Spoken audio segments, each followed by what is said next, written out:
You've tuned into The Mountain Gardener with your host, Ken Lain. Gardening, it can be challenging, but with these simple insider tips, you'll reap huge rewards.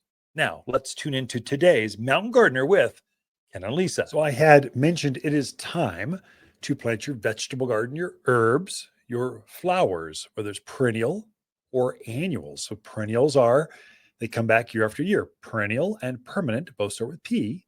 Or annuals, they live annually and then they're gone. They might recede, but basically they're showstoppers for the season long.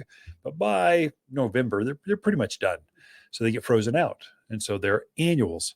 It is time to plant both. I thought I'd mention, how do you get the most out of your flowers? And there are some secrets. It comes down to food. For plants to produce that much growth and that many flower buds, and then to show off and be in color for that long, it takes a tremendous amount of energy to pull that off. If you're not fertilizing your plants regularly, they just kind of run out of steam. It looks like they're just anemic, or they're just not doing well. They were blooming so well early in the season, and then they stopped and the flowers got smaller. There were less of them.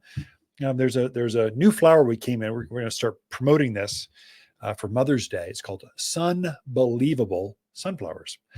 It's a new variety of sunflower. It's a sterile variety, so it doesn't put seed. And because it self-prunes, it blooms like a sunflower, about the size of not way bigger than a silver dollar, but not as big as your hand. It's a pretty plant. It doesn't get head high. It gets up about knee high, about 3 by 3 by 3, or 2.5 feet by 2.5 feet by 2.5 feet, kind of like that, ball shaped. And just nonstop. It's saying Sunbelievable. It's supposed to put 1 million flowers on. I don't know about 1 million, but definitely thousands of flowers on this year. It's an annual variety of sunflower. So for me, I grew it last year for the first time. It was a new introduction. This year, we got enough to actually have it as a Mother's Day. They're just so pretty. And they're nonstop riotous, like sunflower. I mean, just something about sunflowers and summer and sunshine and health and fresh air just goes together. It's just a really pretty plant. I noticed my butterflies love this Sunbelievable sunflower. Here's what I did. I planted mine in a container because I wanted it up where I could just enjoy it better. It's made to be, it's so pretty, you want to be around it all the time. So my back patio is where we like to hang out, especially during the season. So we planted it there in a container, not a big one. Maybe it was, 12, 14 inches wide, about deep. Watered it, every other day or so, and I kept it healthy. Here was the secret. So I like to deadhead flowers. That's my thing. It's therapy for me. I like to go and pinch off the spent flowers. I give it some love. I talk to it.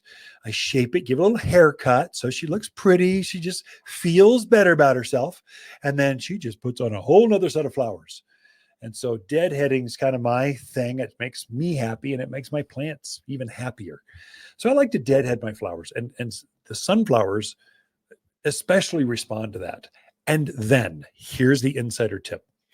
I fertilized my flowering plants, but especially that plant last year. I really focused on the Sunbelievable sunflowers. I gave it some flower power. It's a water soluble. It's one scoop of fertilizer in a gallon of water. I have my little green watering can out there. It's a 2-gallon watering can. So 2 scoops, put some water in it, and I go and water my flowering plants. And that thing just bloomed. I could not believe I've never seen a sunflower put that many flowers on. It truly does live up to the hype, which is, kind of skeptical sometimes, but it really did. And so we went all in this year going, okay, that's Ken's favorite plant this year. We're going to have it for Mother's Day. It's going to be a promotion. We got several hundreds just sitting there. And so you'll see Facebook, Instagram. There's going to be a reel on it. It's going to be in the article. It's going to be everywhere. And so trying to promote it, because it's just one of my favorite, just easy, sun-loving, takes the wind, attracts butterflies. It has everything you want.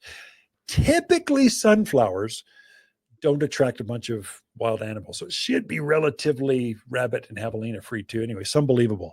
Using flower power makes it bloom all season long. That's it for Ken and Lisa. We are here throughout the week. We love talking to fans of the show.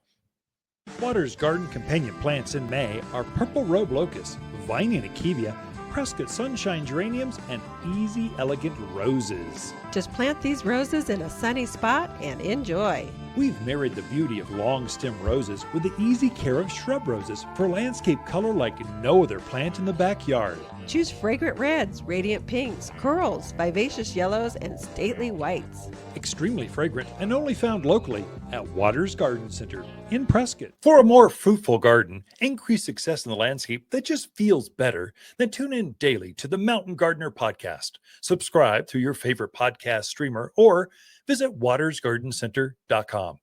Better yet, visit me directly right here at Waters Garden Center. Thanks for tuning in.